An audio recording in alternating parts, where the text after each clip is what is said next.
Okay, for if you've been around an RV much, you may have run into this in the past. This is the top of a Mach 8 air conditioner on top off an RV, which Coleman, they all do the same thing. I've run into this myself, with these little thread inserts.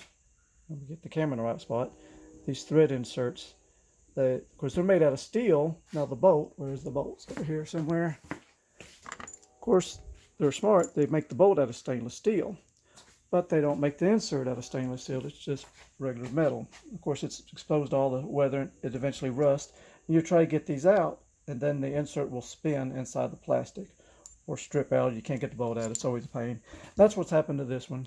My buddy put some silicone and stuff on here to try to just to hold it on. So we was trying to come up with a better way. So here's the process. Flip it over.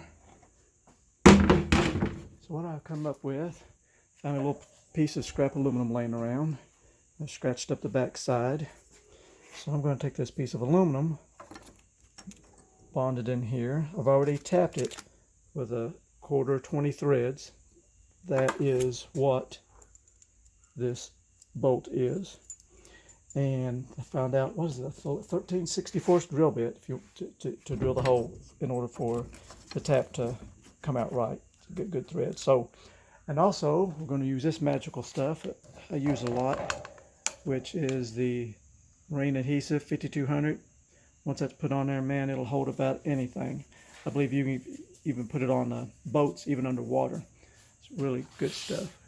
Yeah, you can see it here. It says it's permanent. I can focus in. Anyway, so I'm going to put a dab of that on there, run the bolt through it, let it sit, and we'll be good to go, I think. All right, something else I just did. I took my Dremel tool and scratched this. I guess this is a type of fiberglass. Scratched it up really good, as well as the aluminum. So we're going to put us a dab of that sealer on there and bolt it together.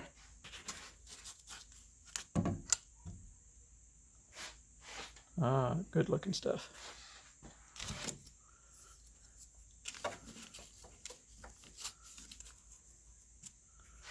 Awesome. To bolt it through the bottom. Alright, so we're just tightening it up from the top side. That's squeezing out good. Alright. Looking good. Let's check it from the top side. Alright, so we'll let that dry.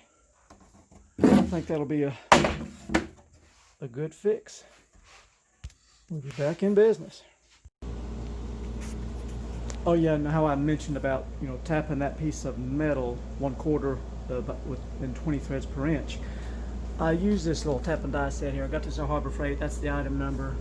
Can't remember how much I paid for it, but it's got a lifetime warranty. Been using it for quite a while now, and it's really performed well. I mean, got everything you need just about, metric and standard. So that's a good something to add to your tool set. It's not something you use every day, but it sure is handy to have. Okay, what's the next day? And our little piece here is cured good, and we're about to put this cover back on. But while we're on the roof, this is a Mach 8 air conditioner. We're going to talk about, you see here's a brand new fan, of course. They're kind of common for failure. And we noticed this one, it hasn't failed yet, but it automatically had a wobble in it. Let me get the old one.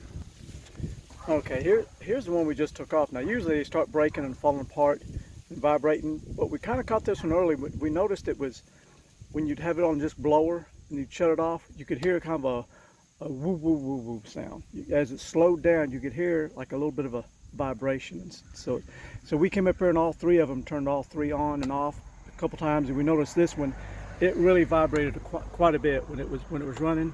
It had a constant shake to it. But so even though this is a new one, new doesn't mean it's good. So it's just got a bad mode or something slightly. So we stuck another new one on, and it runs true and smooth. Also, if your Mach 8 sounds like a jet engine, it has 6 blades. You can change it to these 3 blades, and they're not quite as loud. So that might benefit your neighbors. Anyway, I think we've got all that. Now we're just going to put this top on here. We talked about how these steel nuts get rusted up, and those screws don't want to come out. Get you some good grease. Put a dab in there. Another good dab here. And then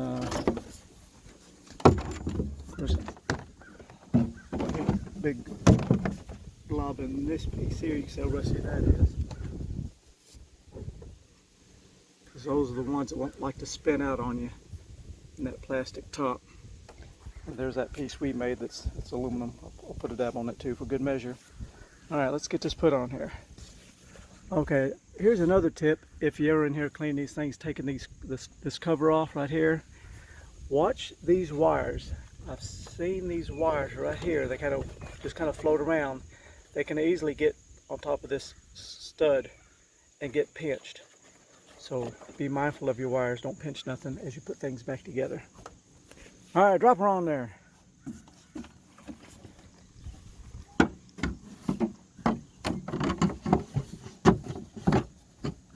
you go. Sweet. All right. Take our screw out, put the big cover on. We'll be good to go. Of course, don't forget we got 4 of these little 3/8 nuts to snug up.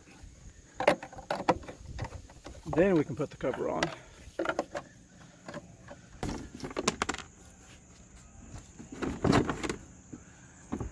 All right, get things lined up. Put some screws in there. Now that we have grease, we won't have any more troubles, hopefully, the next time around.